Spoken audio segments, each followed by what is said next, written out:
Hi, I'm Doug Fields from Download Youth Ministry, and I am honored to spend some time with you via video studio to get you thinking about a very important question related to your youth ministry leadership. And the question that I'm going to ask you became really clear to me after just this heart-wrenching conversation with a young woman who used to be very active in my youth group. Now, most days you can find me at a fast food restaurant because, one, I can afford the food, and two, I really like to get free drink refills. And my typical location is in the heart of our city, and there I regularly bump into former youth group students, and it's really happened hundreds of times over the many years that I've been in youth ministry, but I'll never forget the day that I ran into Ryan. It's just so sad. It deeply saddened me. See, when Ryan was involved in our youth ministry, she was a dedicated student leader. She had a shining future in terms of her relationship with Jesus, as well as just abounding leadership opportunities. However, during her college years, she made some really poor decisions that compromised her faith and shaped really the rest of her life. So that day, standing at the Taco Bell beverage machine, this girl was she was just really far from the sweet 14-year-old that I remember taking on a spring break mission trip to Mexico. Now she was a hurting 22-year-old single mother of twins. And the pain on her face was heartbreaking. And she told me her story, and in tears she confessed that she was ready to make a renewed commitment to Jesus. And like I said, it was quite memorable. But here's what's interesting about her decision to return to Jesus. It had nothing to do with me, nothing to even do with our spontaneous 7-layered bean dip chalupa burrito run-in, and it really didn't have anything to do with my previous influence on her life.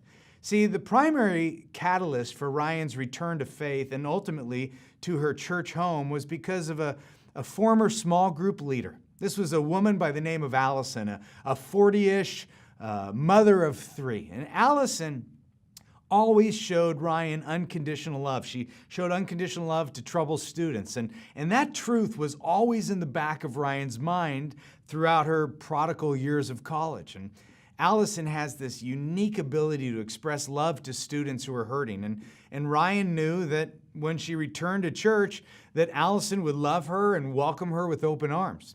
And Allison set that example years prior, and it was just lodged in Ryan's head and her heart during those difficult days. And in the midst of that tragic story is really a beautiful picture. It's a beautiful picture of the power of a caring volunteer youth worker. And that whole scene, it actually got me thinking about this important question. What do I want students to remember about me? Now, it's not the ultimate question. There are other important questions, but this one, it's an important value question, which actually begs a follow-up type question, which is that the leader that I'm currently presenting myself to be? These are big questions. So, what do I want students to remember about me? And then, is that the type of leader that I'm currently presenting myself to be? And I want to challenge you to reflect on those two questions and give them some considerable thought. First, I want you to think about your current role in youth ministry. Do that right now. What's your current role? What is it that you do? See, most likely, one of your primary tasks is to build relationships with teenagers. Because building relationships with teenagers is always at the heart of good youth ministry. Now, let's take this idea of relationship building a step deeper, a step further. I want to ask you to begin thinking about how your relationship building might actually play a role in molding teenagers into the likeness of Jesus. Have you ever taken the time to consider your part in their spiritual transformation? I want you to know that you're far more important than you probably know. You have the opportunity with every interaction to play a significant role in helping teenagers grow spiritually. And while it's really difficult to understand the how and the why of God using caring adults like you and me to help students grow spiritually, we just know that He does. So let me give you a few ways that I think you can impact teenagers in a memorable way. The first is you can instruct them. You can be intentional about the messages that you teach and you share with students. Now, you have some You have some life lessons to pass on, but you also have something more lasting and transforming that you can instruct them from, and that's the Bible. See, you can teach them how to explore and navigate and better understand God's Word. And we're here to help you. At Download Youth Ministry, we have several resources to help you and some video trainings that can assist you in becoming more effective in teaching God's Word. But giving students access and insight into God's love letter will make you a memorable leader. A second way you become a memorable leader is just to love them. You know this. That teenagers need caring adults who will genuinely love and accept them. And this type of love, it changes people.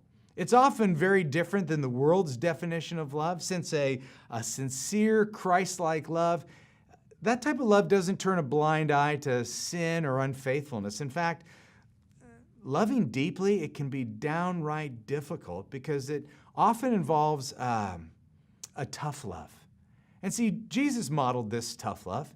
He spoke the sting of truth with the continual of backing, like he spoke the sting of truth, but it was always combined with this loving presence in their life. So, for example, think about the time that he had tough love for Peter. Remember this? When he told Peter, "Get behind me, Satan." Peter had to be offended and hurt, wouldn't you? I mean, that seems kind of harsh. If I'm Peter, I'm like, did you just call me Satan? I mean, how about El Diablo or you little devil, you? But don't you think that Peter knew in the midst of that stinging truth that Jesus genuinely loved him? He loved him enough to speak into him some difficult words. Jesus lovingly instructed people and showed them the right ways. More and more, I hear about situations in youth ministry where teenagers are living the types of lives that they actually need to be guided or corrected. And the caring adults, those who are closest to them, they aren't saying anything because they don't want to jeopardize the relationship. And come on. See, there are times when you're just not, I don't think you're loving if you're not really honest with teenagers. And that well-timed and thoughtful conversation, it may be what the student needs to hear. It may be the turning point to life change. Yeah, the truth can hurt, but your tender words call them to something more, something bigger, a more profound and closer walk with Jesus. And sometimes the most memorable conversations are indeed the tough ones. Well, there's a third way to be a memorable leader, and that's to model God's ways. See, a memorable leader will make it his or her goal to live a life that teenagers would want to follow. They're looking at you and they're looking to you, and the example that you set is one they'll watch, whether you like it or not. I'll tell you that they're always watching. Your life is on display 24/7. And you've probably heard it said that most lessons are caught, not taught, right? And it's so true. I mean, think of it like this. You have teenage stalkers. They're watching everything. I mean, they're watching all of your social media posts, every conversation, every opinion, every judgment, every interaction you have with strangers. They're watching. They're watching you. So when you set out to live and display a Christ-honoring life, you're actually going to show teenagers firsthand that you're on a spiritual journey, and you're in pursuit of God's ways. And along the journey, you have the opportunity to share your spiritual victories as well as your own very real struggles. And in turn, what you can do is you can call them to their own journey with Jesus. Your life, a well-lived life, will be memorable. And what a privilege it is, isn't it, to impact teenagers' lives? You can't make the decisions for them. That leader, Allison, she couldn't go away to college with Ryan and help Ryan make those good decisions. But she became a memorable leader to Ryan by loving her deeply and instructing her in the ways of Jesus and living a life that was worthy of imitation. See, Allison did all that she could, and the choices were left to Ryan. See, you can only do what you can do. But what you do has big impact, and I hope you will spend some time thinking about the type of leader that you want to become. So thank you.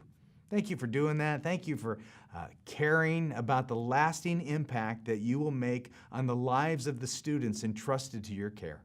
Blessings.